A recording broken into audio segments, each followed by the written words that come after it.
Tilda block के ग्राम बिलाड़ी में आदिवासी गौड़ समुदाय के द्वारा देव उठनी एकादशी पर्व पर प्रतिवर्ष की तरह इस वर्ष भी धूमधाम व हर्षोल्लास पूर्वक तुलसी पूजा कर रात्रि में गरबा बाजे गाजे के साथ गौरा गौरी विवाह का उत्सव चलता रहा, जिसमें कि आदिवासी समाज के लोगों द्वारा पूरे विधि विधान पूर्वक रात्रि भर गौरा गौरी का विवाह संपन्न हुआ।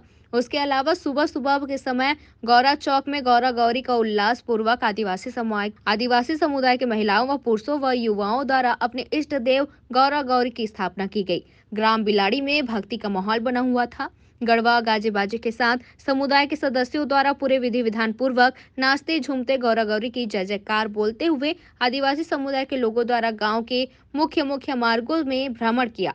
गांव के महामाया मंदिर में पूजा अर्चना कर गांव की गतवा तालाब में विधि व्रत समाज की महिलाओं द्वारा पूजा अर्चना कर ईसर गौरा गौरी की जयकारा लगाते हुए विधिवत पूजा अर्चना कर विसर्जन किया गया। देखें वीडियो।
तिलदा नेवरा से अजय नेताम की रिपोर्ट।